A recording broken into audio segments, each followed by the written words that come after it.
Lorsque les rivières se tarissent, lorsque la végétation ne peut plus subsister sur des étendues brûlantes et stériles, lorsque la perspective d'un désastre écologique est inéluctable, ils interviennent pour sauver le monde.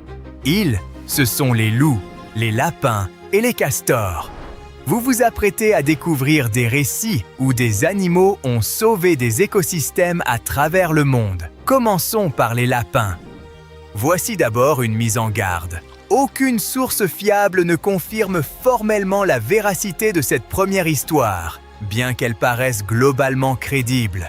Libre à vous d'y adhérer ou non. Bienvenue dans le désert de la bannière de Dalat, en Chine. Oui, il s'agit bien d'un désert. Alors pourquoi cet aspect d'oasis verdoyante? Il y a seulement quelques décennies, la région n'était qu'une immense étendue sableuse et désolée. Rien n'y poussait, rien n'y vivait. Ce territoire colossal ne produisait rien et ne soutenait aucune forme de vie, ce qui en faisait un espace aussi vaste qu'inutile. Des spécialistes ont donc entrepris de trouver un moyen d'y réintroduire la vie. Ils envisagèrent diverses approches classiques: plantation d'arbres, irrigation artificielle, programme de reverdissage à grande échelle. Pourtant, toutes ces pistes semblaient soit inefficaces, soit trop coûteuses, soit vouées à l'échec. Puis, en 1988, un scientifique chinois formula une idée audacieuse: introduire des lapins dans le désert. Cette proposition éveilla la curiosité et suscita l'intérêt. Peu après, une colonie de lapins Rex, une race originaire de France, fut implantée dans la bannière de Dalat. Ces petits rongeurs s'adaptèrent étonnamment bien aux conditions arides et brûlantes et commencèrent à s'établir durablement. Dans cet environnement hostile, chacun se mit à creuser le sol pour y chercher racines et herbes sèches. À grande échelle, cette activité permit d'aérer la terre, c'est-à-dire de l'enrichir en oxygène, élément indispensable à la croissance végétale. Par ailleurs, leurs grosses commissions, pour le dire avec retenue, apportèrent nutriments et graines non digérées. L'ensemble de ces processus contribua à revitaliser progressivement le désert, jusqu'à le transformer peu à peu en une vallée verdoyante. Mais comment un tel phénomène fut-il possible, alors que la population initiale de lapins était si réduite face à l'immensité du désert? La réponse tient à leur capacité de reproduction hors du commun. Un seul individu peut engendrer environ 40 descendants par an, une efficacité redoutable. Avec le temps, leur nombre dépassa le million. De surcroît, l'absence de prédateurs favorisa leur expansion. Ils se multiplièrent, ameublirent le sol et poursuivirent simplement leur rôle naturel. Les chercheurs furent stupéfaits. Les résultats surpassaient toutes les attentes, avec un taux de survie des plantes atteignant 96%. Les agriculteurs du monde entier prirent de conscience de l'influence des lapins sur l'environnement et leur élevage devint rapidement une activité lucrative. Ces animaux furent bientôt très recherchés, permettant à de nombreux exploitants de générer des revenus atteignant plusieurs dizaines de milliers d'euros. Le niveau économique de la région s'éleva, entraînant une amélioration notable des conditions de vie locales. Le sol désertique gagna en fertilité, au point de permettre la culture de pommes de terre. La production annuelle dépassa alors le millier de tonnes, favorisant à la fois les revenus et la création d'emplois.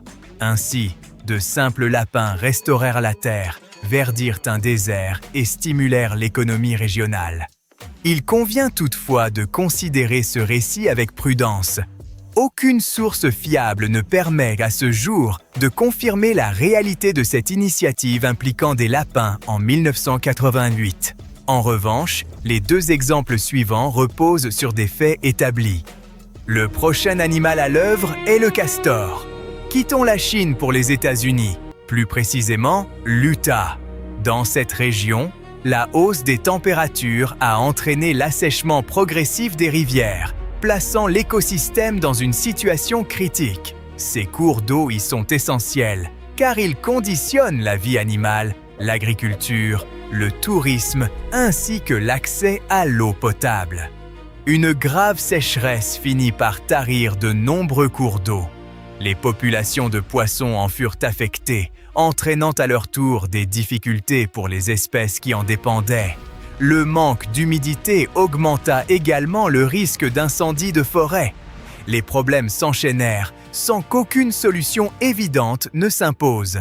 C'est alors qu'en 2019, des chercheurs de l'Université d'État de l'Utah avancèrent une idée singulière: transférer des castors vers la rivière Price. Mais comment ces animaux, connus pour ronger le bois, pourraient-ils remédier à une telle crise? Les castors construisent des barrages qui, le long des rivières, donnent naissance à des étangs et des zones humides. En pleine sécheresse, l'eau ainsi concentrée persiste plus longtemps, contrairement à celle dispersée sur de longs lits fluviaux qui s'évaporent rapidement sous un soleil intense. Ces retenues offrent un refuge aux poissons et à d'autres espèces durant ces périodes critiques. Lorsque les pluies reviennent, les rivières se régénèrent. Les barrages favorisent ainsi la survie des populations aquatiques, limitent les risques d'incendie et améliorent la disponibilité des nutriments. Les animaux dépendants des poissons évitent la famine et l'ensemble de l'écosystème résiste mieux aux sécheresses. Cette méthode présente toutefois une limite. Tous les castors ne parviennent pas à s'adapter à un nouvel environnement. Dans le cas de la rivière Price, certains individus n'ont pas survécu. Quelques-uns ont été victimes de prédateurs, tandis que d'autres n'ont pas supporté les conditions climatiques. Néanmoins, la majorité a rempli sa fonction. Aujourd'hui, le niveau de l'eau est remonté, les poissons abondent et les locaux se réjouissent de voir la région attirer des visiteurs. On y vient pour se détendre sur les rives, nager, faire du kayak ou pêcher. Cette prospérité doit beaucoup à l'action des castors. Dirigeons-nous à présent vers le célèbre parc national de Yellowstone, l'une des plus vastes réserves naturelles au monde. Au cours du siècle dernier, une seule espèce a failli déséquilibrer l'ensemble de son écosystème. Face à ce type de récit, on imagine souvent des invasions de criquets ou des moustiques vecteurs de maladies. Pourtant, il n'est pas toujours nécessaire d'incriminer de petites espèces prolifiques. Un grand animal, tel que le wapiti, peut également en être la cause. À une certaine période, la population de wapitis à Yellowstone augmenta fortement. Ils se mirent alors à consommer d'importantes quantités de saules, de trembles, de peupliers et d'autres essences. Leur appétit semblait insatiable et, à mesure que leur nombre croissait, ils dénudèrent progressivement les forêts. En broutant les feuilles, en abîmant les troncs et en brisant les branches, ils détruisirent les abris naturels dont dépendaient les oiseaux. Privés de ces arbres, de nombreuses espèces ne purent plus survivre à l'hiver. Le déclin des oiseaux entraîna celui des prédateurs qui s'en nourrissaient. Par ailleurs, les oiseaux jouant un rôle clé dans la régulation des insectes, ces derniers durent proliférer. Pourtant, ce n'était pas encore le problème le plus grave. Les wapitis influencèrent également la température de l'eau dans la région. Avec la disparition des arbres, les castors perdirent leur principale ressource hivernale, les saules, et cessèrent de construire des barrages. Or, ceux-ci, combinés à la végétation, apportaient une ombre qui maintenait l'eau fraîche. Privés de cette protection, les rivières de Yellowstone commencèrent à chauffer. Les poissons à sang froid en pâtirent et leur raréfaction provoqua la famine pour de nombreux animaux. Ainsi, toute une chaîne écologique, longue et complexe, s'était rompue sous l'effet des wapitis. Il fallait faire quelque chose, mais quoi? Éliminer ces animaux n'était pas une solution. Cela n'aurait offert qu'un répit temporaire, d'autant qu'ils ne faisaient que suivre leurs instincts. Les savants se tournèrent alors vers une option radicalement différente. Les loups. Oui, les loups. Au début de l'année 1995, 8 loups furent réintroduits à Yellowstone. Dès 1996, leur effectif atteignait déjà 31 individus. En 2002, 30 couples étaient répartis dans différentes zones du parc. Et en l'espace d'une décennie à peine, Yellowstone commença à se transformer. La présence des loups contraignit les wapitis à rester en mouvement et en alerte permanente. Leur population diminua et leur comportement évolua. Ils ne pouvaient plus s'attarder suffisamment longtemps au même endroit pour ravager des bosquets entiers. La végétation se rétablit peu à peu. Les saules et les trembles gagnèrent en vigueur. Les oiseaux revinrent et rebâtirent leurs nids. Les castors retrouvèrent assez de bois pour leur barrage. Les rivières, de nouveau ombragées, se rafraîchirent. Peu à peu, l'équilibre se reconstitua. Les loups avaient à restaurer la forêt. Mais une question s'impose. Pourquoi était-il absent de Yellowstone? La réponse est l'homme. Au 19e siècle, lorsque Yellowstone fut proclamé parc national, les loups s'attaquaient fréquemment au bétail, et non sans raison. Les colons avaient installé des ranchs à proximité, introduisant en grand nombre des moutons et des bovins non indigènes. Parallèlement, ils chassaient les herbivores sauvages du parc, réduisant drastiquement les ressources alimentaires des loups. Contraints de survivre, ces derniers se tournèrent vers les bêtes domestiques. Ils furent alors perçus comme nuisibles. La réaction fut brutale. Durant des décennies, les chasseurs exterminèrent des meutes entières. Au milieu des années 1920, plus de 130 loups avaient disparu, et en 1926, la dernière meute fut éradiquée. Dans les années 1970, il ne subsistait plus aucune trace de leur présence à Yellowstone. C'est là que la prolifération des wapitis devint problématique. C'est pourquoi il est essentiel de considérer les animaux avec respect. Ils ne se bornent pas à coexister en mangeant, dormant ou chassant. Ils constituent des éléments fondamentaux du tissu vivant. Lorsqu'un seul maillon de ce système disparaît, c'est l'ensemble de l'équilibre qui peut vaciller. Une réalité qui mérite réflexion. Un navire rempli d'or et d'autres trésors d'une valeur de plus de 13 millions de dollars a été retrouvé au milieu du désert de Namibie après presque 500 ans. La personne à l'origine de cette découverte était à la recherche de diamants, mais elle a fini par trouver quelque chose de bien plus précieux pour l'histoire. Il y avait des blocs de cuivre, du bois, des tuyaux et des défenses d'éléphants. Les mineurs sur place ont appelé un archéologue qui s'est vite rendu compte qu'il ne s'agissait pas d'une plage perturbée comme il le pensait, mais bien d'une épave. Toutes les preuves indiquaient qu'il s'agissait d'un navire marchand portugais, le Bom Jesus, qui avait disparu au XVIe siècle. Les experts pensent qu'il s'agissait d'un type de navire spécial, plus grand, plus solide et plus performant que les anciens navires du Portugal et d'Espagne. Ces navires étaient construits pour emmener les explorateurs portugais dans de longs voyages vers des contrées lointaines comme l'Inde, la Chine et le Japon, et revenir avec des tonnes de marchandises. Le Bom Jesus transportait probablement des trésors de Lisbonne, la capitale portugaise, vers l'ouest de l'Inde. Mais il semble qu'en contournant la pointe sud de l'Afrique, près de la Namibie, une grosse tempête ait poussé le navire trop près du rivage. Le navire aurait alors heurté un rocher, aurait chaviré et se serait brisé avant de sombrer. Les archéologues ont trouvé sous l'eau le trésor du capitaine, qui s'est probablement échappé lorsque la coque en bois du navire s'est rompue. Ils ont également trouvé des morceaux du navire éparpillés le long du rivage, probablement à cause de la violente tempête, et plus tard, des travaux de construction menés dans la région. La tempête a dû être très violente, mais comme ils n'ont pas trouvé beaucoup d'os, ils pensent que la plupart des membres de l'équipage ont survécu ou ont été perdus en mer. Le navire était divisé en 3 sections et était incroyablement bien conservé, grâce aux épaisses couches de sable qui le recouvraient et l'empêchèrent de pourrir. Les archéologues qui ont étudié l'épave ont découvert plus de 40 tonnes de fret.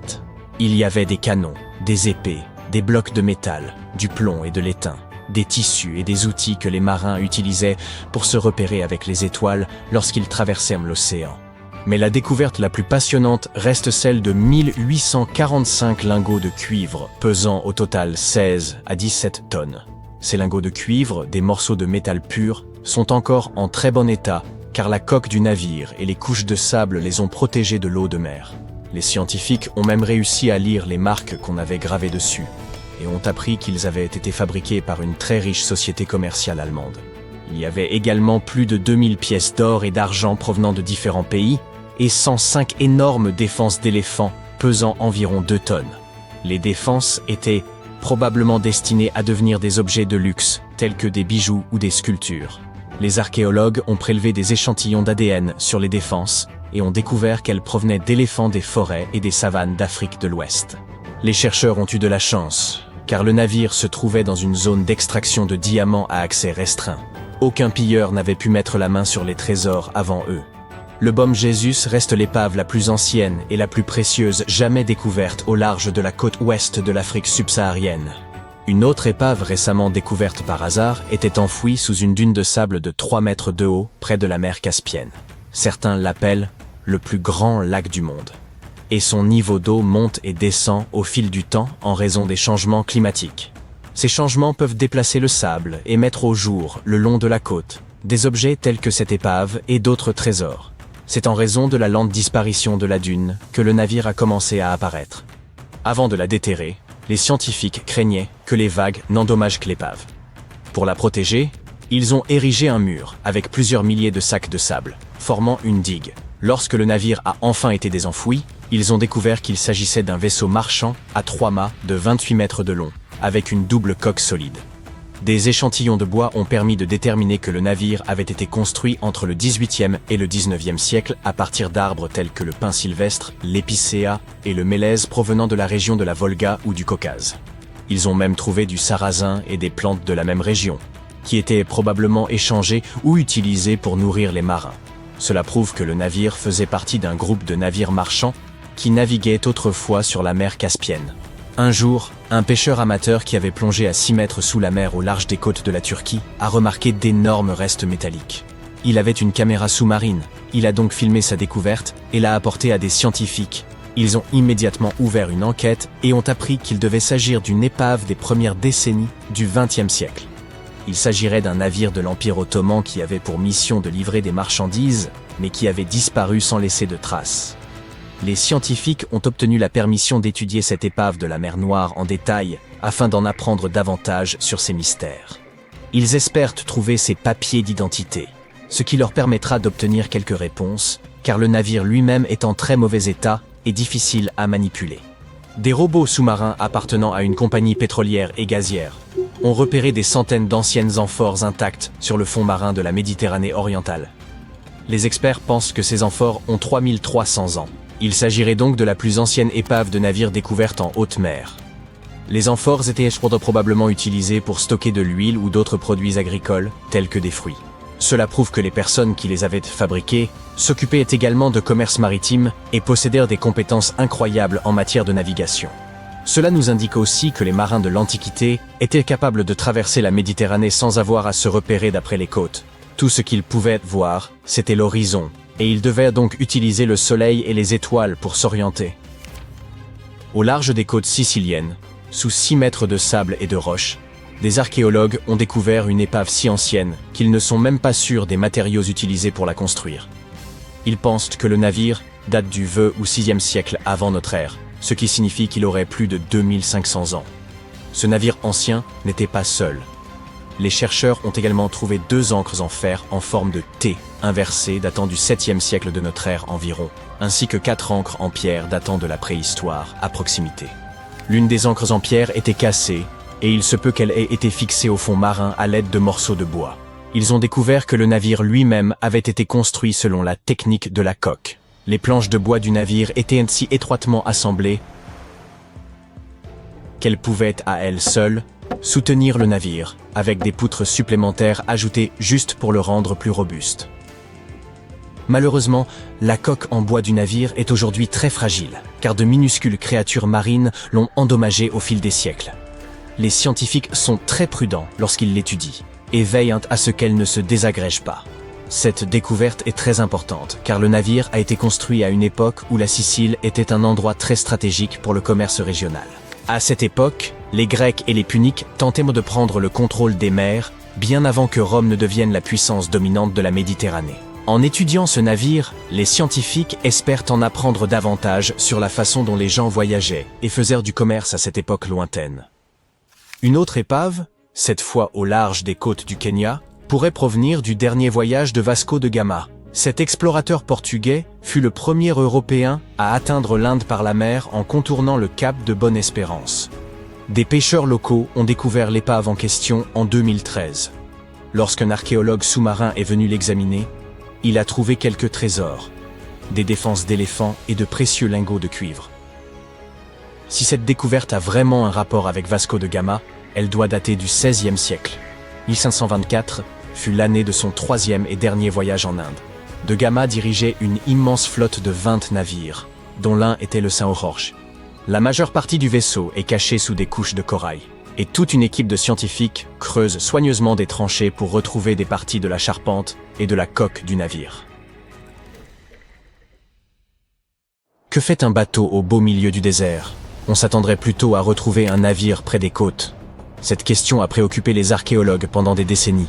En 1988, une tempête s'est abattue près de l'un des sites archéologiques majeurs de l'Égypte ancienne. Une structure en bois est alors apparue, dégagée des sables. Elle avait été rongée par les termites, mais les scientifiques étaient résolus à percer son mystère. En l'an 2000, les fouilles ont débuté à proximité d'Abydos, et une équipe d'experts américains a rapidement découvert un bateau de 21 mètres de long. Cependant, cette découverte n'était pas isolée, puisqu'ils ont mis au jour 14 autres embarcations, soigneusement alignées les unes à côté des autres. L'état de ces navires a rendu leur extraction complète impossible, mais, heureusement, le bois était suffisamment bien préservé pour y prélever un échantillon. Les analyses ont révélé que ces bateaux dataient d'environ 5000 ans, faisant ainsi de cette flotte la plus ancienne de l'histoire humaine connue à ce jour. La période de leur construction remonte à 5 siècles, avant l'édification des pyramides de Gizeh. Chaque navire était abrité dans une chambre voûtée, parfaitement adaptée à ses dimensions. Cette pièce mesurait environ un tiers de la taille d'un court de tennis et était entourée de murs en briques de boue, ornés de plus de 120 représentations de bateaux. Ces dessins avaient été incisés sur des murs blanchis à la chaux, remarquablement préservés au fil du temps. Les scientifiques sont au fait de l'existence de ces chambres mystérieuses depuis plus d'un siècle, période durant laquelle un archéologue britannique, Arthur Weigall, a découvert une structure intrigante à l'ouest du Nil. Son équipe a eu un aperçu des murs intérieurs, mais une partie du toit s'est malheureusement effondrée, les contraignant à interrompre leur exploration. Bien que les chercheurs aient abandonné le site, son emplacement a continué d'être inscrit sur les cartes. La position des bateaux a d'abord amené les scientifiques à penser qu'ils se trouvaient sur une rive du Nil. Cependant, cette théorie présentait une faille. Actuellement, le fleuve s'écoule à près de 11 km à l'ouest d'Abydos. Des recherches supplémentaires sur le terrain environnant ont révélé que le Nil n'avait pas changé de cours au fil de l'histoire. De plus, si les bateaux avaient flotté près d'un quai, leur position aurait été instable. Or, les 14 embarcations découvertes à Abydos étaient parfaitement alignées les unes par rapport aux autres. Une seule conclusion pouvait être tirée de cette situation. Quelqu'un les avait délibérément disposées ainsi, ce qui impliquait un effort considérable. Chaque bateau pouvait accueillir jusqu'à 30 rameurs, prouvant ainsi qu'ils étaient adaptés à la navigation. Il ne s'agissait pas de simples maquettes, mais les chercheurs doivent encore déterminer s'ils ont effectivement navigué sur des étendues d'eau de l'Égypte ancienne. Cela n'enlève rien à l'importance de cette découverte. Auparavant, les archéologues n'avaient mis au jour que des modèles réduits. Dans le tombeau de Toutankhamon, par exemple, on dénombre 35 maquettes de bateaux. Et pendant une longue période, ces figurines constituaient les seules indications sur l'apparence des navires de l'Égypte ancienne. La conception de ces bateaux atteste de leur authenticité. Ils constituent les plus anciens exemples connus de ce que l'on appelle des bateaux construits. Dans l'Antiquité, les gens réalisèrent des embarcations primitives en creusant de grands troncs d'arbres, tandis que l'alternative consistait à assembler des roseaux pour former un radeau. Mais les bateaux découverts à Abydos étaient composés de planches attachées ensemble.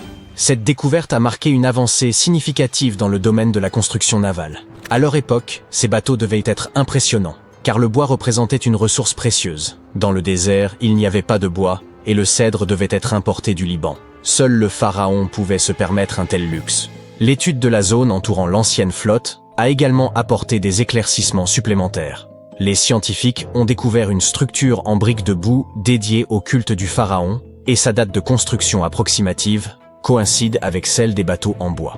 Les mêmes briques utilisées pour édifier ce bâtiment ont également servi à enfermer la flotte.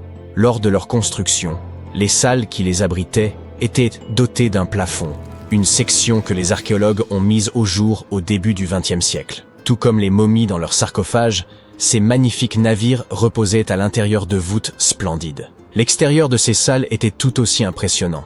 À l'origine, les murs extérieurs étaient revêtus d'un enduit en calcaire blanc qui avait la capacité de réfléchir la lumière. Sous les rayons du soleil désertique, La structure abritant les bateaux devait resplendir à des kilomètres à la ronde. Les bâtisseurs égyptiens anciens ont employé la même méthode pour recouvrir les pyramides 5 siècles plus tard. Aujourd'hui, leur surface apparaît en dents de scie, mais cela n'a pas toujours été le cas. Lors de leur construction, les pyramides présentaient une fine couche supérieure de calcaire blanc, dont la surface lisse scintillait sous la lumière du soleil. Plutôt que d'avoir des marches, la couche extérieure des pyramides se présentait davantage comme une pente élégante. Les archéologues aussi se posaient une ultime question.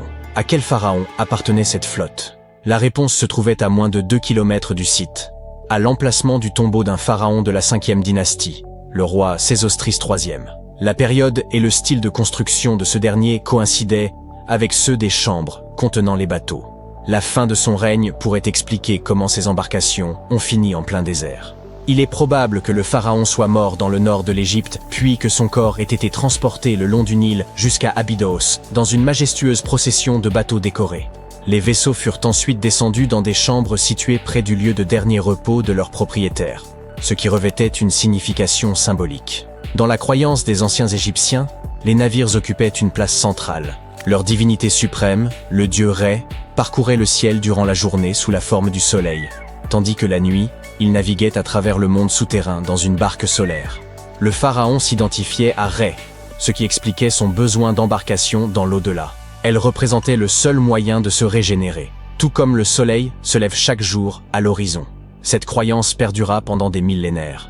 Un pharaon emblématique, Khéops, possédait également un navire, découvert par des scientifiques en 1954 à proximité de sa pyramide à Gizeh. Ce dernier est environ 4 siècles plus récent que la flotte d'Abydos, mais le bateau de Khéops était presque 2 fois plus long. La grande pyramide de Gizeh et le tombeau de Toutankhamon figurent parmi les découvertes archéologiques les plus célèbres d'Égypte. Pourtant, de nombreux secrets demeurent enfouis sous les sables infinis du Sahara. Récemment, en 2020, des archéologues ont mis au jour une ville perdue, qualifiée de plus importante découverte depuis celle du tombeau de Toutankhamon en 1922. La ville d'Aton, âgée d'environ 3000 ans, suscite l'espoir des historiens d'obtenir un aperçu de la vie quotidienne des anciens Égyptiens. L'archéologue et égyptologue renommé Zahi Hawass a décrit ce site comme une cité d'or oubliée. Aton se situe à environ 500 km au sud du Caire, la capitale égyptienne, et se trouve à proximité de la célèbre vallée des rois. Les archéologues ont d'abord découvert des sections de murs en briques de boue qui s'étendaient dans toutes les directions.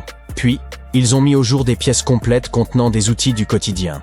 L'équipe de fouilles a également révélé une boulangerie, un quartier résidentiel et un district administratif, tous datant de l'époque où la civilisation égyptienne était à son apogée. Ils ont également été les pionniers dans la fabrication d'objets en fer. En 1911, des scientifiques ont découvert un ensemble de perles en fer près du village d'El Gerzeh en Basse-Égypte. Ces perles représentent les plus anciens artefacts en fer connus à ce jour.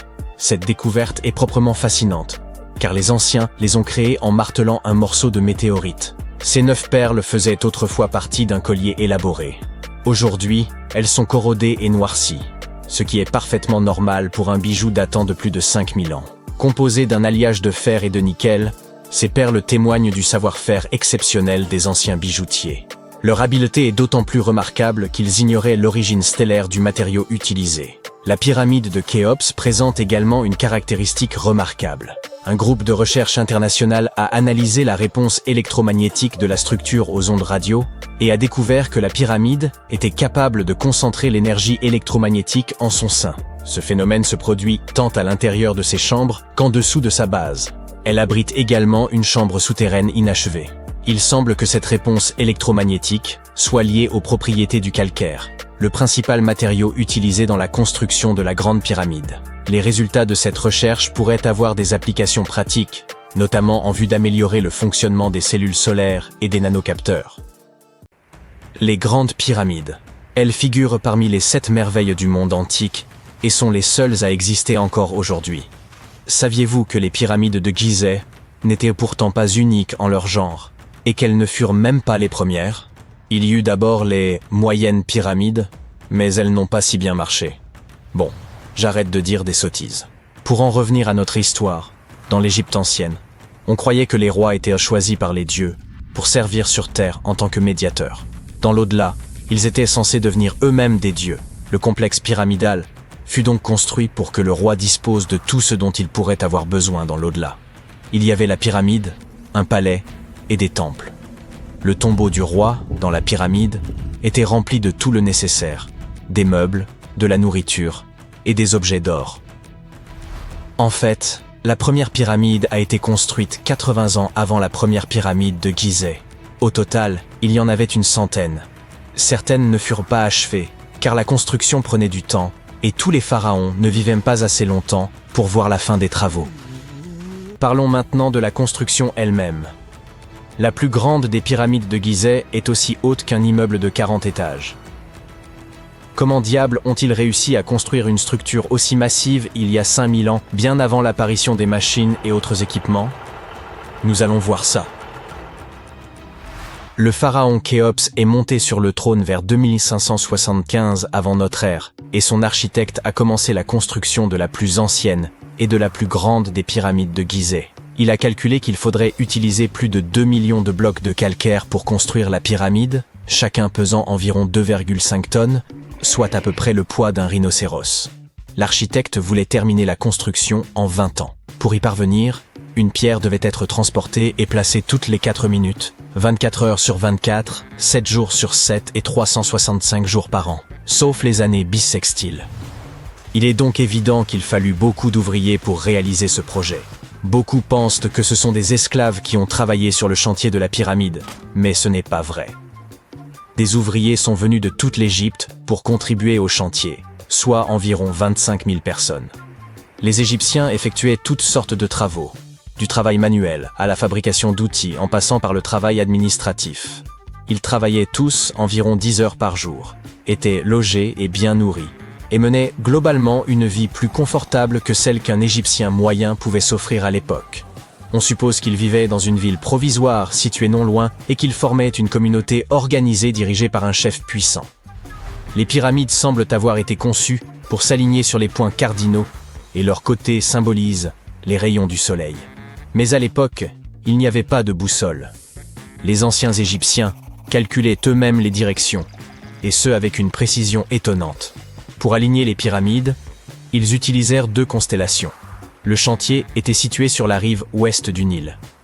Cela avait également une signification symbolique. Le soleil se couche à l'ouest, et la vie devait nécessairement en faire autant.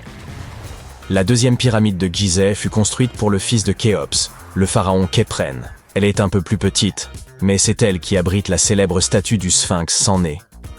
Bien sûr, à l'origine, il avait un nez. Je vous raconterai bien ce qui lui est arrivé, mais c'est encore un mystère, personne ne le sait vraiment. Les sphinx ont un corps de lion et une tête d'homme. On les considérait comme les gardiens de lieux importants. Ce célèbre sphinx porte la tête du pharaon Khéphren et garde sa pyramide, face au soleil levant. Le sphinx est l'une des plus grandes et des plus anciennes statues du monde. À l'origine, il n'avait pas seulement un nez, il était aussi coloré. Les scientifiques ont découvert des traces de couleur rouge sur son visage. Il est donc fort probable que le sphinx ait été peint de cette couleur. Il y a également des traces de jaune et de bleu sur son corps, une statue plutôt sympa. Jusqu'en 1800 environ, le sphinx était enterré jusqu'aux épaules, mais un aventurier accompagné d'une équipe de 160 hommes le déterra. Mais revenons à notre chantier. Les ouvriers avaient bien sûr besoin de blocs de pierre. Il y avait 2 endroits principaux où l'on pouvait s'en procurer. L'un d'eux se trouvait à proximité du site. Mais cette pierre jaune, tapissée de fossiles, ne convenait que pour l'intérieur de la pyramide. Les blocs de calcaire destinés à l'extérieur furent transportés sur 13 km grâce à des traîneaux de 2,5 mètres de long. Apparemment, il n'était pas trop difficile de les tirer. On mêlait de l'eau à la bonne quantité de sable, et ça glissait bien. 10 personnes suffisaient pour tirer un traîneau transportant une grosse pierre. Étonnamment, couper des blocs de calcaire n'était pas le plus difficile. Dans le sol, le calcaire est mou et peut être fendu assez facilement. Mais après avoir été exposé à l'air, il durcit. Le plus difficile fut donc de façonner tous ces blocs. Cette étape était cruciale, car la moindre imprécision pouvait entraîner l'effondrement de toute la pyramide. Bien, ces pierres calcaires étaient extraites, transportées sur un traîneau, façonnées. Et ensuite quoi ? Comment les disposer ? C'est encore un mystère. Les archéologues ont découvert les vestiges d'un système de rampes datant de l'époque de la construction des pyramides. Les historiens s'accordent donc à dire que les Égyptiens ont très probablement conçu un système unique pour déplacer et tirer ces énormes blocs. L'opinion la plus répandue est qu'il y avait plusieurs rampes autour de la pyramide. Il y avait probablement une rampe centrale avec 2 escaliers de chaque côté, construits directement sur les pierres de la pyramide. La rampe grandissait au fur et à mesure que la pyramide s'élevait. On pense que certains ouvriers gravissaient les escaliers en tirant des pierres sur des traîneaux de bois. Mais ce n'est qu'une hypothèse parmi d'autres. D'autres affirment que les rampes se trouvaient autour de la pyramide, d'autres encore qu'elles se trouvaient à l'intérieur. Peut-être que nous ne le saurons jamais, et que le mystère restera entier pour toujours. Le calcaire extérieur de la pyramide était poli avec du sable et de la pierre pour qu'il brille. Au sommet, il y avait un pyramidion en or et en argent, qui scintillait sur l'Égypte comme un deuxième soleil. Voilà comment on occupait son temps il y a 5000 ans. Parlons maintenant de l'intérieur. Curieusement, il n'y a pas grand-chose à l'intérieur de la pyramide. En très grande partie, il s'agit de pierres massives, avec très peu d'espace ouvert. Mais jetons un coup d'œil rapide. Depuis l'entrée, il y a 2 escaliers, l'un qui descend, l'autre qui monte. Ils nous mènent aux chambres. Il y en a 3 à l'intérieur. Pourquoi? Apparemment, une chambre funéraire devait être toujours prête au cas où le pharaon aurait rendu l'âme avant la fin des travaux. À mesure que les travaux avançaient, d'autres chambres étaient reconstruites. La dernière était la principale, c'était la chambre du roi, celle où repose Khéops. C'est la plus grande pièce, au cœur de la pyramide, et un grand passage y mène. On l'utilisait probablement pour monter le granit, servant à décorer l'intérieur. On utilisa également du granit pour fabriquer 5 étages de poutres destinés à soutenir la structure. Et apparemment, ça a bien tenu étant donné que la pyramide est restée debout pendant des siècles. Malheureusement, aucune de ces chambres ne comporte de hiéroglyphes. Si vous voulez en voir, vous devez aller voir les tombes décorées situées près des pyramides. Ces œuvres sont des représentations de la culture et de la vie quotidienne de l'Égypte ancienne. Leurs textes permettent aux chercheurs d'étudier la langue et la grammaire. Les trésors qui se trouvaient autrefois dans les pyramides ont été emportés par des pilleurs. Il existe aussi de nombreux tunnels et passages secrets à l'intérieur des pyramides. Mais aujourd'hui encore, personne n'en connaît le plan complet. Cela fait des années que les scientifiques envoient des robots munis de caméras à l'intérieur. Mais il y a encore beaucoup de choses que nous ignorons. Aujourd'hui, ils se servent de rayons X pour scanner les pyramides de l'extérieur, sans entrer. Alors oui, les anciens Égyptiens ont bien créé un mystère que personne n'a réussi à percer en 5000 ans.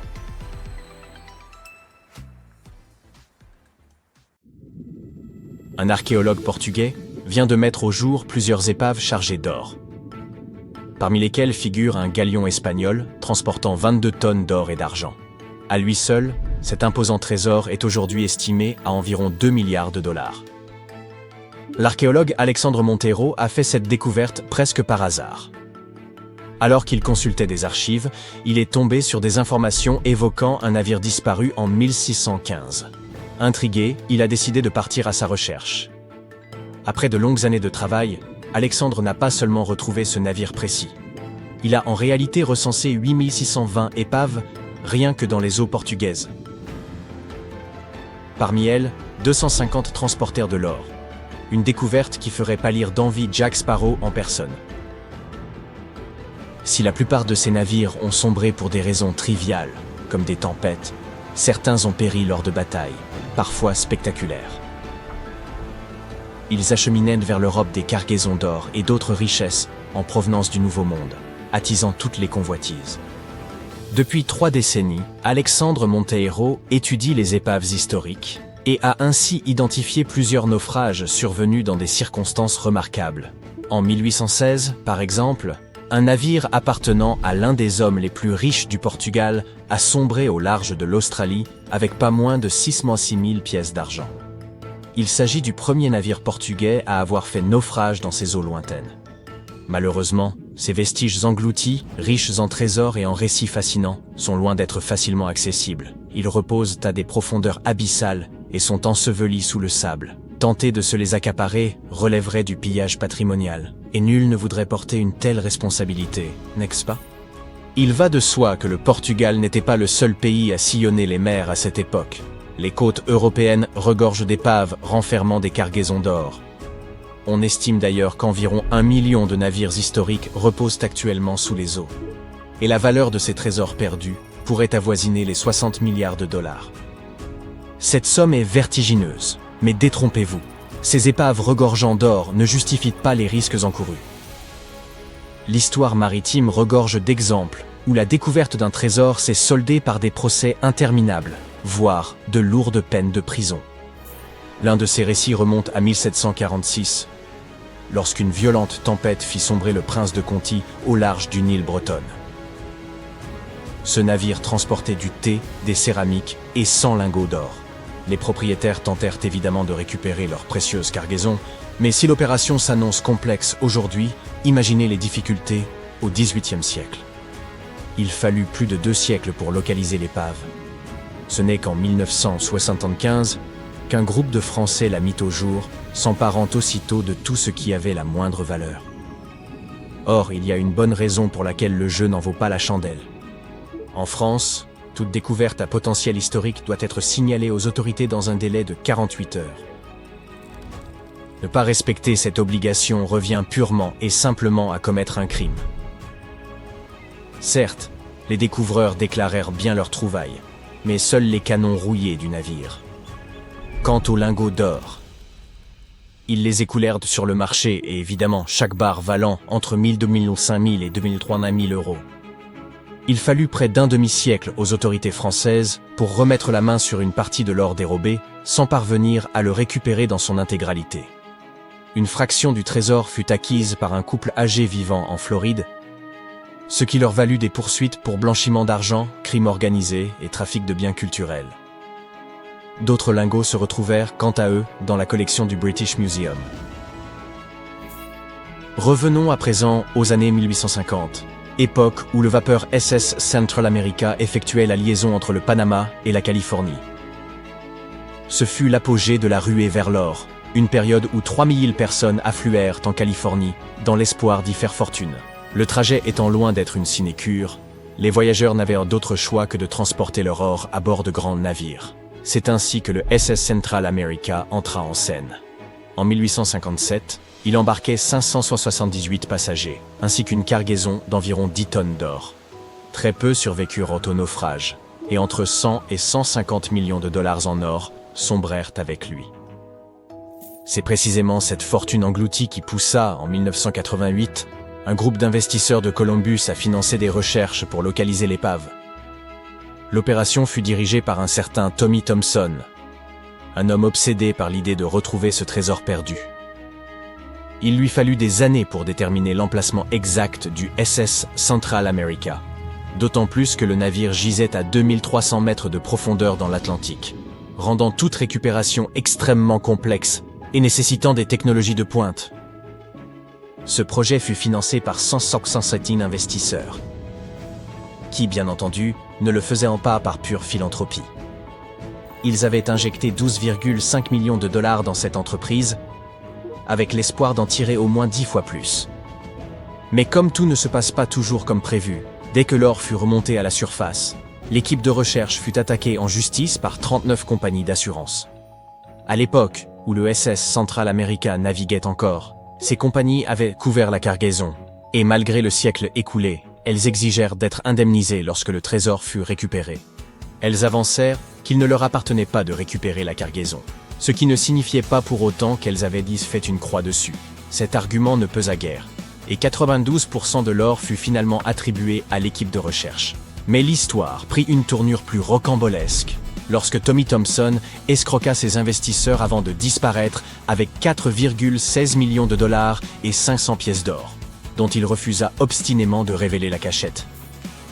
Cette affaire illustre parfaitement pourquoi la plupart des pays ont instauré des lois visant à protéger les biens culturels. Car oui, les épaves peuvent être considérées comme telles. Cela dit, toutes les découvertes maritimes ne relèvent pas de l'infraction. Prenons l'exemple du SS City of Cairo, un paquebot à vapeur qui sombra en 1929 avec à son bord 2000 caisses de pièces en argent, pour un total de 122 tonnes de métal précieux. Une société du nom de Deep Ocean Search est parvenue à récupérer ces pièces à une profondeur de 5200 mètres, soit 1400 mètres de plus que l'épave du Titanic.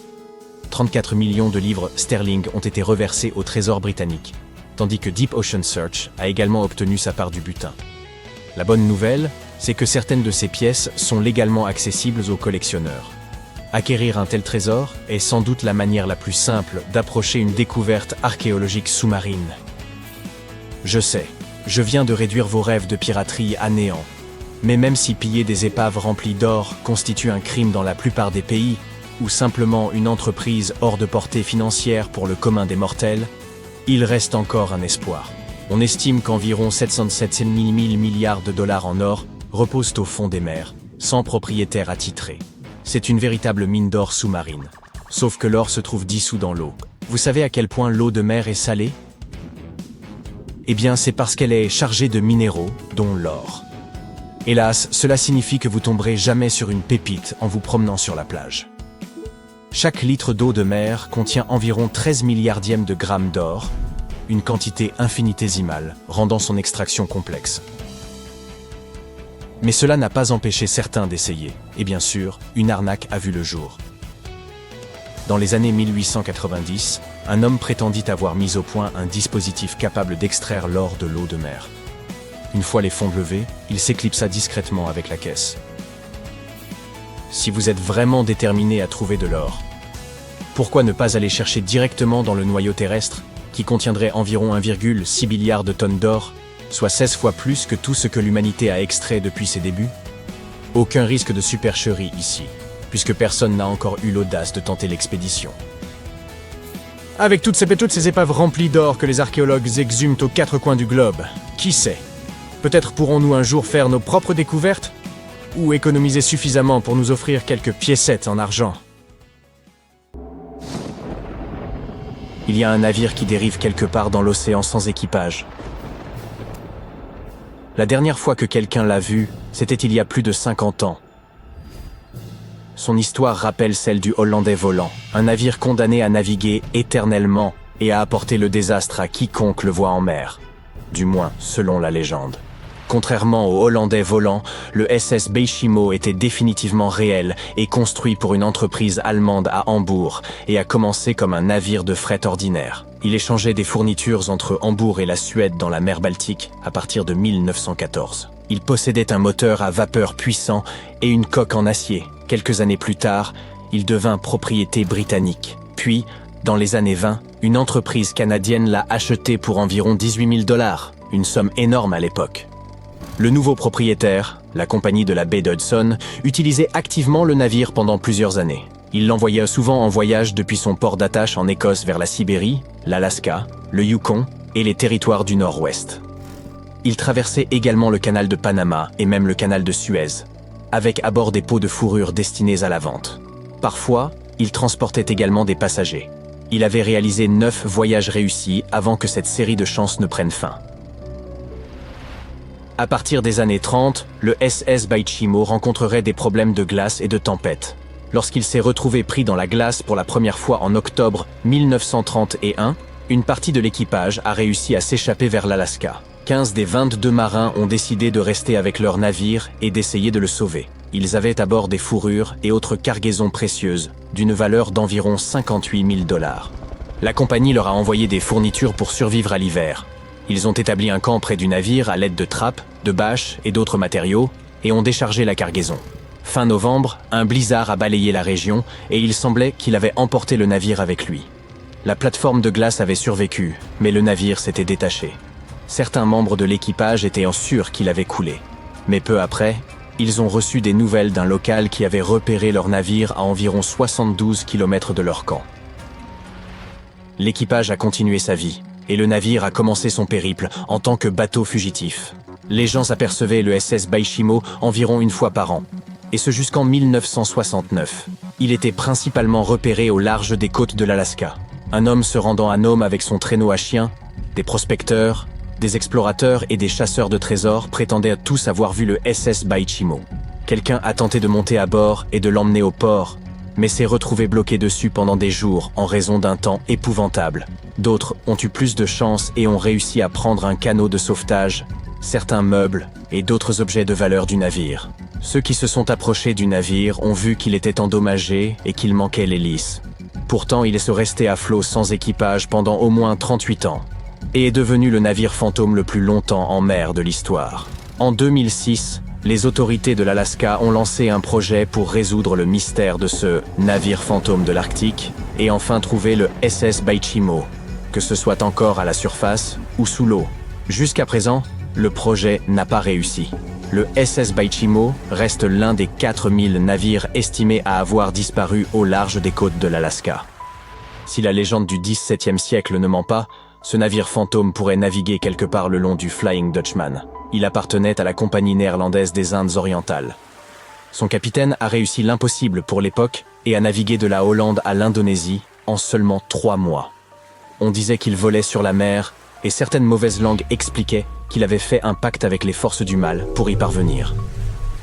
Une fois que le navire était en route pour rentrer chez lui, son capitaine et son équipage ont disparu sans laisser de traces. Il existe de nombreuses versions de ce qui lui est arrivé. L'une des premières dit qu'il avait essayé d'entrer dans le port au cap de Bonne-Espérance, a été pris dans une terrible tempête et a coulé, car il n'y avait pas de capitaine pour le sauver. Une autre légende raconte que le capitaine avait refusé d'obéir aux cieux pour laisser le navire couler pendant la tempête. Une forme de lumière effrayante a alors frappé le bateau et l'équipage, et il a été ensuite condamné à errer éternellement sans repos. De nombreux marins prétendaient avoir aperçu le Hollandais volant. Le duc d'York, qui devait devenir roi d'Angleterre, mentionna l'avoir vu dans les eaux australiennes.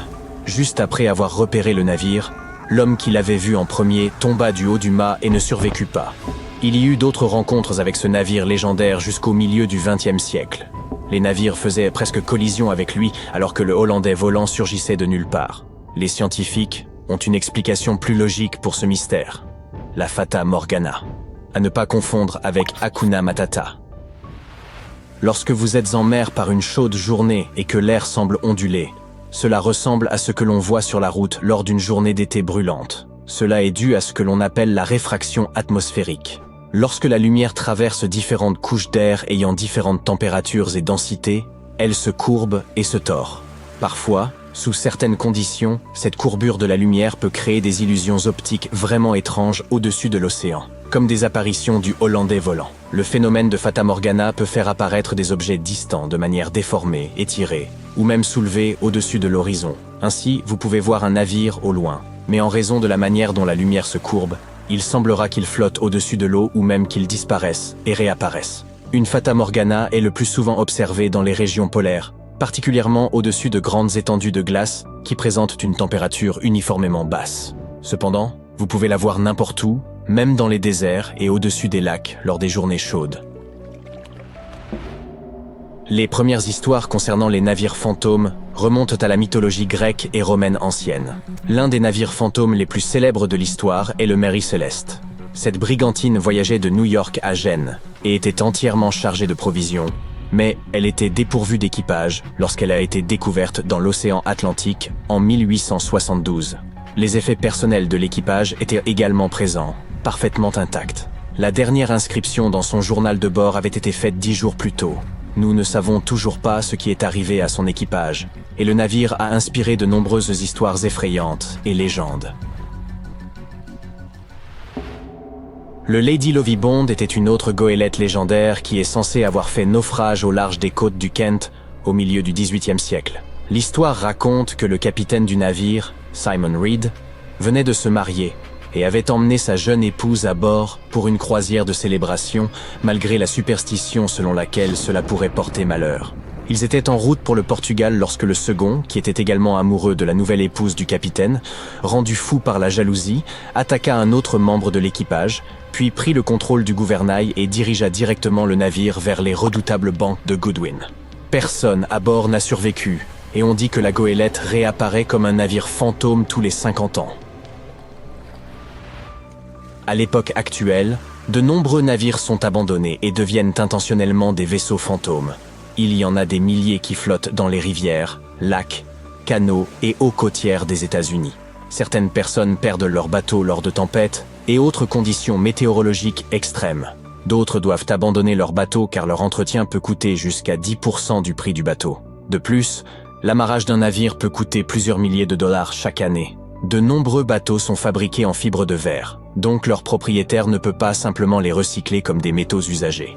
Alors, quand ils veulent de s'en débarrasser, ils ont souvent tendance à les attacher à un quai et à s'enfuir discrètement, à les laisser flotter loin du rivage, ou à essayer de les couler. Lorsque ces navires fantômes coulent dans des eaux peu profondes, ils peuvent endommager les récifs coralliens, les mangroves, les marais, les habitats ostréicoles et les zones humides. De plus, ils peuvent entrer en collision avec des navires réguliers qui ne s'y attendent pas et causer de sérieux problèmes. Donc, ne faites pas cela. C'est dit. Pendant plus de 3000 ans, le masque d'or du pharaon Toutankhamon est resté caché dans la vallée des rois. Cet artefact, qui mesure environ 54 cm de haut, témoigne de l'habileté et de l'art des anciens Égyptiens. Mais personne ne s'attendait à ce que les rayons X révèlent son plus grand secret. Le roi Toutankhamon a été le dernier souverain de sa famille au cours de la 18e dynastie. Il est monté sur le trône à l'âge de 9 ans, mais n'a régné que 10 ans avant de s'éteindre inopinément. Pour être honnête, dans l'Égypte ancienne, il a été oublié par les souverains qui lui ont succédé. Son tombeau n'était pas très important pour eux, à tel point que même les pilleurs de tombes l'ont oublié.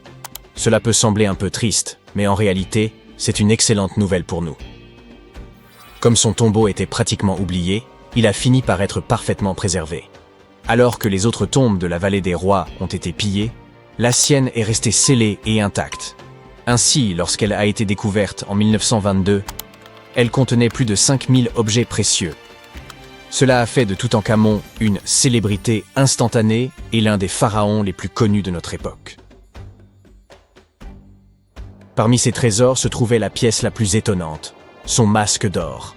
Ce masque est censé être l'image exacte du visage du roi, ou du moins était-il censé l'être, mais nous y reviendrons plus tard.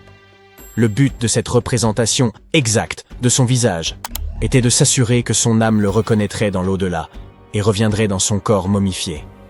Selon les anciennes croyances égyptiennes, cela lui permettrait de continuer à vivre dans l'au-delà. Le masque semblait avoir été incroyablement difficile à réaliser, mais sa réelle complexité n'a été révélée que bien des années plus tard. Les premières radiographies du masque ont été réalisées en 1967. À l'époque, ces scans étaient menés principalement motivés par des raisons pratiques. La conservation. Le masque partait pour une exposition à Paris. C'était la première fois qu'il quittait l'Égypte. Ces images permettraient de constater les éventuels changements survenus au cours de l'exposition. En outre, elles pouvaient donner des indications sur la manière dont le masque avait été fabriqué. Mais à l'époque, on ne se rendait sans doute pas bien compte de la complexité de sa construction. Les orfèvres égyptiens n'utilisaient pas les techniques de soudure modernes. Alors, comment ont-ils fabriqué ce masque ? De nouvelles radiographies effectuées en 2007 nous ont apporté quelques réponses. Il s'avère que les Égyptiens n'utilisaient pas d'or pur, qui est de 24 carats. Le masque était en fait réalisé en or 23 carats, c'est-à-dire mélangé à un autre matériau. Les spécialistes ont ainsi découvert que ces feuilles d'or contenaient une petite quantité de cuivre, un métal rouge-brun. Cette opération visait probablement à rendre le matériau plus souple et plus facile à façonner. Il modelait ensuite les feuilles d'or en les chauffant et en les martelant à plusieurs reprises. Mais le masque renferme un autre secret qui n'a été découvert qu'en 2015. L'année précédente, le personnel du musée égyptien du Caire préparait l'exposition du masque lorsque sa longue barbe fut accidentellement arrachée. Selon un autre scénario, la barbe se serait détachée au fil du temps et serait tombée toute seule. Quoi qu'il en soit, le fait que la barbe du roi Toutankhamon se soit détachée a causé beaucoup de tension. Après tout, il s'agit de l'une des plus grandes attractions touristiques du Caire, et les experts devaient donc régler le problème très rapidement. Le processus de restauration a commencé par un relevé détaillé de l'état du masque. Pour ce faire, ils ont dû effectuer un scan tridimensionnel complet de l'artefact. Et par hasard, ils ont trouvé quelque chose de très intéressant à l'intérieur. Dans la barbe royale se trouve un tube en or, une structure intrigante que les Égyptiens ont probablement utilisée pour attacher la barbe au reste du masque. Cela prouve une fois de plus que le processus de fabrication de ce masque était encore plus complexe que ne le pensaient les experts. Mais les mystères ne s'arrêtent pas là. Vous vous souvenez que nous avons dit que le masque était censé représenter parfaitement le visage du roi Toutankhamon ? Ce n'est peut-être pas tout à fait vrai. Certaines théories populaires suggèrent que le masque n'a jamais été conçu pour lui et qu'il a été fabriqué pour quelqu'un d'autre. Une étude publiée en 2015 suggère qu'il aurait initialement été confectionné pour une femme pharaon, sa belle-mère supposée, la célèbre et magnifique reine égyptienne Néfertiti. L'indice le plus probant provient d'une inscription sur le masque. À première vue, elle semble bien se référer à Toutankhamon. Mais après un examen approfondi, les chercheurs ont remarqué que quelque chose d'autre avait été écrit sous le nom du roi. Le cachet du nom royal semble avoir été modifié. À l'origine, il portait une inscription que l'on a traduite par « Reine Néfertiti ». Une autre caractéristique du masque d'or de Toutankhamon, passé inaperçu pendant des années, ajoute encore au mystère. Comme nous l'avons déjà mentionné, les experts pensent que les pharaons qui lui ont succédé ne le respectaient pas beaucoup. Les oreilles percées sur le masque sont l'un des indices qui ont amené les archéologues à cette conclusion. Certains chercheurs pensent que le roi Toutankhamon n'aurait pas porté de boucle d'oreille après son enfance. Ainsi, selon leur théorie, lorsqu'il est décédé à l'âge de 18 ans, il n'aurait pas dû être représenté avec les oreilles percées. Cela pourrait également confirmer l'idée que le masque appartenait à l'origine à Néfertiti, ou peut-être à quelqu'un qui n'était même pas lié au roi Toutankhamon. Mais le masque n'est pas la seule source de mystère. En fait, sa tombe entière est truffée d'énigmes. Récemment, des historiens ont découvert un indice indiquant que l'endroit où le roi Toutankhamon était censé être enterré avait été changé à la dernière minute. Pendant des années, les experts se sont demandé pourquoi un pharaon qui a régné pendant 9 ans avait fini dans une tombe aussi simple. Comparé à la grandeur des tombes d'autres pharaons, sa tombe semble un peu ordinaire. L'idée qu'un roi comme Toutankhamon puisse avoir un lieu de repos aussi banal ne correspond pas au pouvoir et à l'importance qu'il devait avoir dans l'Égypte ancienne. Alors, que s'est-il passé? Apparemment, cela pourrait avoir un rapport avec son successeur, le pharaon Haï. Après la mort du roi Toutankhamon, les chercheurs pensent que Haï a fait en sorte de l'effacer de l'histoire de l'Égypte. Une théorie suggère donc qu'il est probablement à l'origine de la décision rapide de placer le corps du roi Toutankhamon dans une tombe plus petite et moins impressionnante. Lorsque les experts ont examiné la tombe d'Haï, ils ont trouvé quelque chose d'intéressant. Un grand mur recouvert de peintures représentant des babouins. Il s'agit du même type d'œuvre d'art que celle que l'on trouve dans la tombe de Toutankhamon. Il semble que ce soit la même personne qui ait choisi les œuvres d'art pour les deux tombes. La conception et la décoration des deux tombes sont presque identiques, ce qui suggère qu'une main commune les a réalisées. Mais il y a une différence essentielle. La tombe d'Haï est digne d'un roi. Elle est beaucoup plus grande et plus somptueuse, même si le style et les œuvres d'art sont similaires à ceux du tombeau de Toutankhamon. Cette théorie suggère donc qu'Haï aurait décidé du contenu des deux sépultures. Comme Toutankhamon est décédé subitement à un jeune âge, son grand tombeau n'a pas été achevé à temps. Habituellement, les pharaons entreprenaient la construction de leur tombe de leur vivant, afin de s'assurer que tout soit parfait. Mais Toutankhamon est décédé alors qu'il n'avait que 18 ans, et le temps lui a donc manqué. Et a peut-être profité de la situation pour commander une tombe plus petite pour Toutankhamon et garder la plus grande pour lui. Les experts pensent que cette théorie expliquerait pourquoi la tombe de Toutankhamon est si simple et comment Haï a réussi à effacer sa mémoire de l'histoire si facilement. En fin de compte, l'histoire du masque et du tombeau du roi Toutankhamon est empreinte de mystère et d'intrigue. Chaque nouvelle découverte jette un peu plus de lumière sur ce qui s'est réellement passé il y a tant d'années. Mais une chose est sûre, l'Égypte ancienne a encore bien des secrets à nous livrer. Et le roi Toutankhamon continuera de fasciner les hommes dans les années à venir. Quand tu entends parler de ruines anciennes, tu ne les imagines jamais suspendues quelque part, ou simplement accrochées à la branche d'un arbre, n'est-ce pas? En fait, pour la plupart des objets anciens que nous avons exposés dans les musées du monde entier, les archéologues ont fait un travail de fouille impressionnant. Tu vois, les bâtiments ont cette drôle de façon de se dégrader avec le temps si l'on n'en prend pas soin correctement. Parfois, nous devons réutiliser certains matériaux de construction et une bâtisse plus ancienne peut alors être sacrifiée dans le processus. D'autres fois, les maisons sont abandonnées et dès qu'elles sont exposées aux éléments en surface, comme la pluie ou le soleil, elles n'ont plus aucune chance. Certaines s'écroulent tout simplement sous l'effet de la bonne vieille érosion. La seule façon pour un édifice de survivre à l'épreuve du temps est d'être enterré en profondeur. Mais comment ces architectures finissent-elles par être enterrées? C'est une véritable comédie d'erreurs. Les villes anciennes avaient l'habitude d'élever progressivement le niveau de leur sol, comme un enfant qui ajoute des garnitures à sa coupe glacée. En effet, ces colonies étaient toujours occupées à collecter de la nourriture et des matériaux de construction pour faire face à l'augmentation constante de leur population. Mais qui a le temps de s'occuper des déchets et des ordures? À l'époque, ce n'était pas vraiment une priorité sur leur liste de tâches. Ainsi, lorsqu'il s'agissait de construire de nouvelles maisons, les civilisations anciennes économisaient leur sueur et leurs larmes, en empilant les décombres et en construisant directement dessus. Mais ce n'est pas tout. De temps en temps, les rivières entrent en crue et déposent une couche de sédiments sur le sol des villes. Cela a pour effet d'encapsuler encore davantage ces anciennes constructions. Et dans les régions sèches, comme le désert, où le vent aime à montrer ses mouvements de danse de sable et de poussière, tu peux parier que c'était une lutte constante pour garder les établissements propres. Un exemple hilarant est celui du Sphinx, dont la tête était enfouie dans le sable jusqu'à ce qu'un groupe d'archéologues le mette au jour en 1917. Certaines villes anciennes ont fini par être recouvertes parce qu'elles étaient complètement abandonnées. Avec moins d'activité humaine pour contrôler leur expansion, les graines de plantes n'ont pas pu résister à l'opportunité et ont germé un peu partout.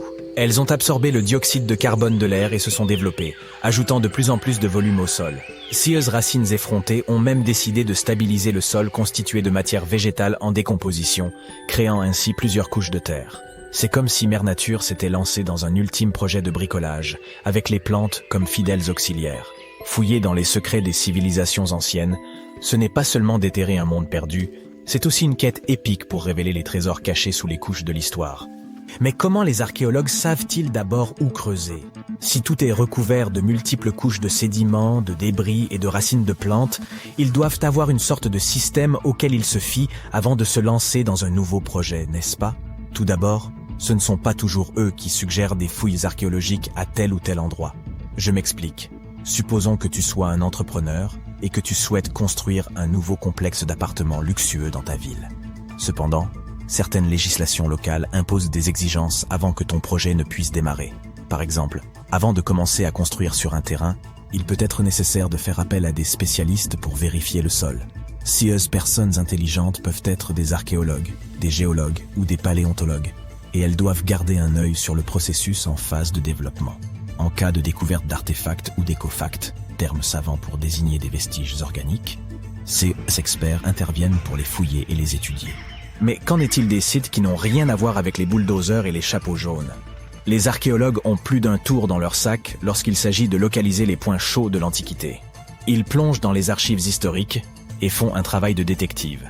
En recherchant de vieux documents et de vieilles cartes, ils peuvent reconstituer le puzzle de l'activité humaine dans une région donnée. Si un site a déjà été visité, c'est encore mieux. La découverte de traces de fouilles antérieures ou de récits historiques peut donner aux archéologues de nombreuses informations sur les endroits où poursuivre leur chasse au trésor. Avant de commencer à manier leur pelle, les archéologues se livrent à une sorte de balayage visuel. Armés d'un système de quadrillage, ils se promènent sur le site, à l'affût de tout artefact susceptible de se cacher juste sous la couche supérieure de la terre.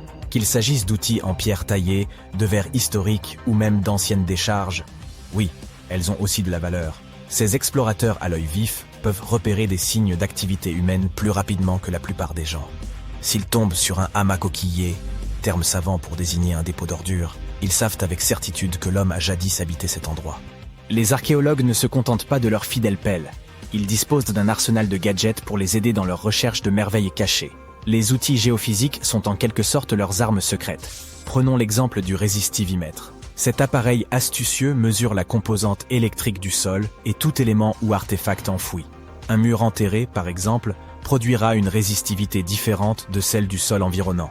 Les magnétomètres et les géoradars fonctionnent de la même manière, mettant en évidence les indices potentiels de trésors anciens dans le sol. Et qui pourrait oublier notre vieil ami, le GPS? Il aide les archéologues à cartographier des emplacements précis, comme une carte au trésor high-tech les menant directement à leur pot d'or.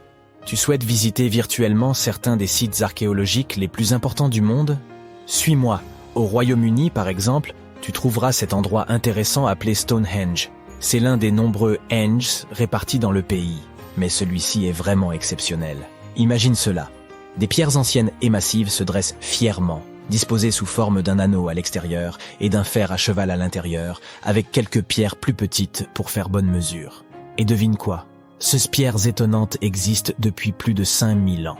C'est ce que l'on appelle une longévité à toute épreuve. C'est là que les choses deviennent intéressantes. Selon le folklore local, le légendaire magicien Merlin a sorti sa baguette magique et a téléporté ces pierres massives depuis l'Irlande. Apparemment, des géants les avaient assemblées là-bas, mais Merlin a décidé qu'elles seraient bien plus belles à leur nouvel emplacement. D'autres pensent qu'il s'agit simplement des ruines d'un ancien édifice spirituel romain.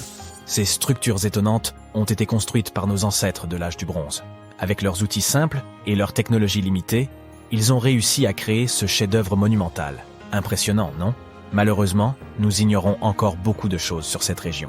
L'objectif initial de Stonehenge reste encore aujourd'hui un mystère.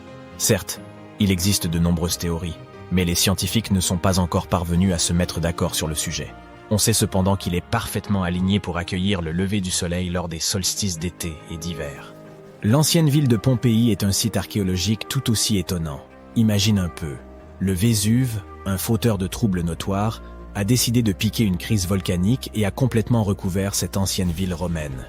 Il l'a transformée en capsule temporelle, située à l'extérieur de l'actuelle Naples, en Italie. En 1748, une bande d'explorateurs aventureux est tombée sur Pompéi. Ils ont découvert alors un trésor de choses bien conservées. Des rues, des maisons, de la nourriture, probablement un peu périmée, des bijoux clinquants, des sculptures raffinées, des fresques colorées, des objets ménagers de tous les jours, et même des restes humains et animaux. C'était comme une fête archéologique épique. À première vue, Pompéi avait tout pour plaire. Des maisons et des villas de luxe, une immense arène de 20 000 places, de jolies petites boutiques d'artisans, des lieux de rencontre comme des tavernes, sans oublier les endroits coquins comme ces bains luxueux où l'on pouvait se faire dorloter intensément.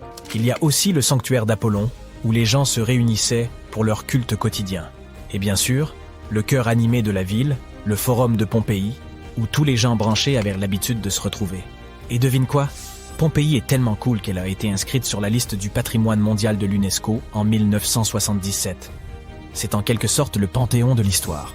Cette liste comprend également de nombreux autres bâtiments et sites célèbres, comme le Taj Mahal en Inde et l'Acropole d'Athènes en Grèce. Lorsqu'on entend le mot « momie », ça donne parfois froid dans le dos. En effet, la plupart d'entre nous associent ce mot à ces personnages effrayants que nous avons vus dans des films d'horreur. En réalité, les momies nous ont permis de comprendre beaucoup de choses sur les civilisations anciennes, sur ceux qui les gouvernaient, et sur la façon dont les gens vivaient à la perte de leurs proches. Les Égyptiens de l'Antiquité, qui croyaient qu'une certaine forme d'existence après la mort était possible si certaines conditions étaient respectées, sont le peuple le plus connu au monde pour ses momies. Ceux-ci préservaient effectivement les corps humains par le biais du processus de momification et plaçaient les momies dans des tombeaux équipés, un peu comme s'il s'agissait d'appartements. Pourquoi ce peuple y croyait-il ? Eh bien, parce que la plupart étaient profondément liés à leur environnement naturel. Les Égyptiens étaient pleinement conscients des cycles naturels autour d'eux, comme le lever du soleil chaque jour ou de la lune la nuit, mais aussi de la façon dont la vie renaissait des plantes dans un cycle perpétuel, même à voir faner. Ils croyaient également que le puissant esprit Osiris, qui représentait le cycle de la disparition et de la résurrection, jouait un rôle dans ce processus. Pour se préparer à l'au-delà, les Égyptiens de l'Antiquité suivaient certains rituels, comme la momification, qui consistait à utiliser des éléments aussi variés que le miel, les résines ou encore l'encens pour préserver les corps. Aucune momie n'est plus célèbre que celle du roi Tut, Toutankhamon. Ce jeune pharaon régna sur l'Égypte il y a plus de 3000 ans. Un problème majeur lors de la découverte des tombes royales est que la plupart ont déjà été pillées au moment où on les retrouve. Le peuple savait que les souverains laissaient de nombreux objets de valeur à leur côté après leur mort, ce qui rendait ces lieux de sépulture vulnérables face aux voleurs. Étonnamment, lorsque la tombe du roi Tut fut ouverte en 1922, les gens se réjouirent, car elle n'avait pas été volée à l'instar de beaucoup d'autres tombes royales. C'est dire à quel point elle était bien cachée. À l'intérieur, sa momie était enfermée dans 3 cercueils au total, dont un en or. Les objets trouvés dans sa tombe furent très révélateurs de ce qu'était l'Égypte antique. L'étude de sa momie nous a également permis d'en savoir plus sur la culture et les pratiques en vigueur à l'époque où il est décédé. Enfin, les recherches liées à son ADN nous ont conduit à obtenir des informations sur sa famille. En outre, les scientifiques purent découvrir qu'il avait, par exemple, souffert de la maladie appelée le paludisme, et d'un problème au pied susceptible de l'avoir gêné lorsqu'il marchait. Ramsès II est un autre pharaon égyptien qui a régné pendant 68 ans, ce qui n'était pas rien à l'époque. Il est connu pour ses campagnes militaires d'expansion et ses réalisations architecturales. De nombreuses preuves datant de son règne existent encore aujourd'hui, notamment une grande statue à son effigie. Ramsès II mesurait environ 1,80 m et a vécu jusqu'à l'âge de 90 ans. Après avoir examiné sa momie, les scientifiques conclurent qu'il souffrait peut-être d'une maladie affectant sa colonne vertébrale. Vous vous souvenez des voleurs que j'ai évoqués plus haut? C'est probablement à cause de ces derniers que Ramsès II termina dans le cercueil ordinaire d'une collection secrète de momies royales à Deir el-Bahari, qui a été redécouverte en 1881. Heureusement, les archéologues purent l'identifier, car ses voyages avaient été consignés sur ce qui l'enveloppait. Le processus de momification était très fastidieux. En effet, dans l'Égypte antique, la momification pouvait durer jusqu'à 70 jours. Une personne dédiée prononçait un discours très spécifique, tout en manipulant délicatement le corps et en le séchant à l'aide d'une sorte de sel appelé natron.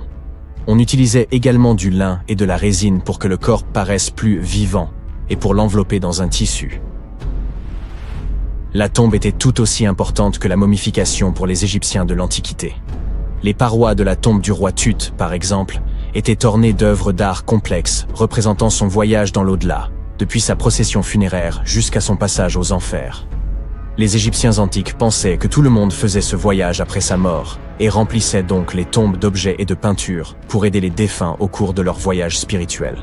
En outre, les murs de la tombe étaient décorés de formules tirées d'un livre spécial qui contenait une série de poèmes dont les Égyptiens pensaient qu'ils aideraient les gens à atteindre l'au-delà. Fait soulignant l'importance de ce voyage, les gens plaçaient même de la nourriture dans ces tombes antiques. Dans la tombe du roi Tut, les archéologues découvrirent 36 jarres de boissons antiques et 8 paniers de fruits, déposés là pour l'aider dans son voyage vers l'au-delà. Les Égyptiens pensaient que le voyage vers l'au-delà prenait beaucoup de temps et laissaient donc des provisions conséquentes pour soutenir leurs proches. Les pharaons possédaient généralement de nombreux vêtements luxueux et de beaux bijoux dans leurs tombes afin de s'assurer que leur tenue serait à la hauteur de leur statut lors de leur voyage. On a retrouvé des vêtements en lin, tels que des tuniques, des écharpes, des gants et des coiffes. De nombreux bijoux en or ornés de pierres précieuses, des bracelets aux boucles d'oreilles, en passant par des colliers et des bagues, mais aussi des représentations d'insectes censés les protéger. Certaines tombes contenaient même des éventails en ivoire et en plumes d'autruche pour les garder au frais dans l'au-delà. Aussi fou que ça puisse paraître, certains souverains de l'Antiquité furent placés dans leurs appartements éternels avec des bateaux. Par exemple, le pharaon Khufu fit construire la grande pyramide de Gizeh pour en faire son tombeau, et un grand bateau fut retrouvé à l'intérieur. Le roi Tut, quant à lui, fut enterré avec plusieurs pages de bateaux, mais pas de bateau à proprement parler. À la place, il avait 3 chars et de nombreux bâtons de marche en matériaux précieux, ce qui indique peut-être qu'il souhaitait se rendre dans l'au-delà par la terre et non par l'eau. Parmi les objets les plus intéressants trouvés près des momies antiques, on trouve des flacons d'huile et de parfums. Si les souverains étaient censés toujours être à la dernière mode, pourquoi ne pas sentir bon par la même occasion, n'est-ce pas? Certains d'entre eux possédaient également des jeux de société, la plupart fabriqués dans des matériaux précieux, comme l'or ou l'ivoire. L'un de ces jeux, le Senet, était très populaire en Égypte antique et ressemblait beaucoup aux échecs modernes. Les Égyptiens de l'Antiquité ont peut-être les momies les plus célèbres, mais ce ne sont pas ceux qui inventèrent la momification. En réalité, tout commença en Amérique du Sud, avec un peuple ancien appelé Chinchorro. D'après ce que nous savons aujourd'hui, ce peuple fut le premier à momifier ses proches défunts et suivirent cette tradition pendant environ 2000 ans avant que les Égyptiens ne commencent leur propre rituel. Certes, l'étude de ces momies permet d'en apprendre beaucoup sur les souverains de l'Antiquité, mais jusqu'à récemment, nous n'avions encore aucune idée de ce à quoi les défunts ressemblaient vraiment de leur vivant. Cependant, il n'y a pas si longtemps que cela, des peintures de momies très particulières furent découvertes par des archéologues qui étudiaient des objets égyptiens antiques. Ces portraits de momies sont des peintures très détaillées d'individus réalisés de leur vivant. Ils étaient souvent peints sur du bois, contrairement aux portraits sur toile classiques que nous connaissons tous. Ces portraits sont appréciés pour leur réalisme et leur beauté, et ont même été utilisés par des chercheurs pour diagnostiquer des maladies en les comparant aux momies correspondantes. Certains de ces portraits comportent également des représentations de bijoux qui ont été retrouvés plus tard sur les momies. La découverte récente de ces portraits de momies en Égypte centrale revêt une grande importance, car c'est la première fois depuis plus d'un siècle que de telles peintures sont retrouvées. Les momies sont apparues partout dans le monde de manière naturelle. En effet, la momification peut se produire sans que l'homme n'intervienne, en raison de conditions naturelles. Par exemple, des environnements extrêmement froids ou chauds, des endroits où l'oxygène manque, ou une exposition accidentelle à des produits chimiques qui préservent le corps. Les conditions que je viens de citer ne permettent pas aux bactéries de se développer, ce qui fait que le corps reste plus ou moins intact. Le célèbre Otzi est l'une de ces momies. Nous savons aujourd'hui qu'il s'agissait d'un homme ayant vécu il y a environ 5000 ans en Europe, mais lors de sa découverte dans les Alpes en 1991, les autorités autrichiennes crurent d'abord qu'il s'agissait d'un alpiniste moderne en raison de la bonne conservation du corps. Cependant, après avoir retiré l'homme des glaces du glacier, il fut établi qu'il datait en fait de l'âge du cuivre.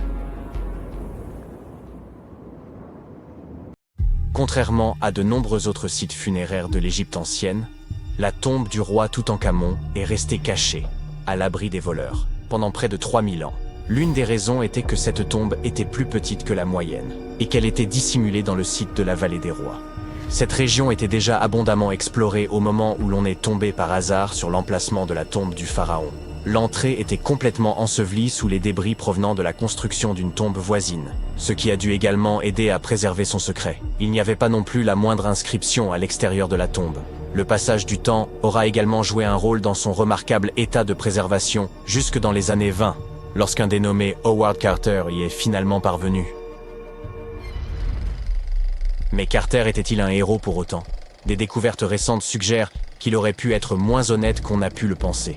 Carter n'était pas seulement considéré comme un chasseur de trésors renommé, c'était un véritable archéologue. Il s'était, bien avant Toutankhamon, plongé dans la quête d'artefacts égyptiens. Il avait découvert son intérêt pour ces objets insolites dès l'enfance et avait rapidement commencé à reproduire les sculptures et les inscriptions découvertes dans les tombes anciennes. Après avoir découvert les restes du roi Toutankhamon, Carter aura passé près d'une décennie à traiter et consigner toutes sortes d'objets, comme des trônes en or, des chars et des statues provenant de la tombe, les expédiant le long du Nil vers le musée égyptien du Caire. Du moins, c'était là l'histoire officielle. Des découvertes plus récentes affirment que tous ces objets n'auraient même pas été remis aux officiels égyptiens. Une lettre retrouvée semble révéler ce qui fut la politique de Carter. 10 pour eux et 1 pour moi. Et 1. La lettre en question avait été envoyée à Sir Alan Gardiner, philologue et ami de Carter, et datait de 1922. Dans ses écrits, Carter mentionnait avoir découvert la tombe et demandait à son ami quelques conseils. Dans une autre lettre de 1934, Gardiner semblait remercier Carter pour un amulette, qui lui aurait été envoyé comme cadeau de remerciement. Carter insistait sur le fait qu'elle ne provenait pas de la tombe de Toutankhamon, mais manifestement, c'est bien de là que venait.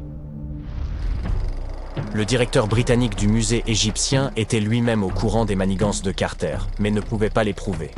Il a comparé l'amulette de Gardiner avec d'autres qui provenaient de la tombe de Toutankhamon, et aux surprises, elles se ressemblaient à s'y méprendre. Gardiner était tellement embarrassé d'avoir été mis dans une situation si délicate qu'il s'est plaint à Carter dans une autre lettre. En bon ami, Gardiner a préféré ne pas jeter l'opprobre sur le célèbre archéologue. À la place, il a conseillé à Carter de restituer ses objets volés au Caire, tout comme il vous conseillerait de donner un coup de pouce à cette vidéo et de vous abonner à la chaîne pour plus de vidéos incroyables sur les secrets les plus pharaoniques de l'histoire. Ce n'est pas le seul élément louche concernant le comportement de Carter après la découverte. En 1947, un dénommé Alfred Luca, qui avait travaillé aux côtés de l'archéologue controversé, a livré des informations dans une obscure revue Kérot. Il affirmait que Carter avait discrètement forcé la porte de la chambre funéraire par lui-même. Après quoi, il l'avait refermée comme si de rien n'était avant d'officialiser la découverte. Pourquoi aurait-il fait cela? Eh bien, la même théorie suggère que Carter et son équipe auraient pu pénétrer dans la tombe plus tôt afin de faire main basse sur quelques trésors anciens. Bien entendu, ces gens ne pouvaient pas risquer de revendre de tels objets de leur vivant, mais s'assureraient qu'ils soient vendus aux enchères après leur décès. Carter n'a cependant jamais rien avoué. Il n'a pas émis de démenti officiel non plus. Mais le gouvernement égyptien ne pouvait pas risquer d'autres disparitions inexpliquées. On lui a donc interdit l'accès à la tombe pendant un certain temps. Certains ont associé ces disparitions à la malédiction du roi Toutankhamon.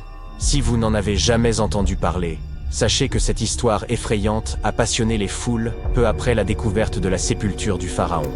On prétendait que quiconque interférait avec la tombe du jeune roi serait poursuivi par la malédiction. Ce n'est pas aussi spectaculaire qu'une momie se lançant après vous.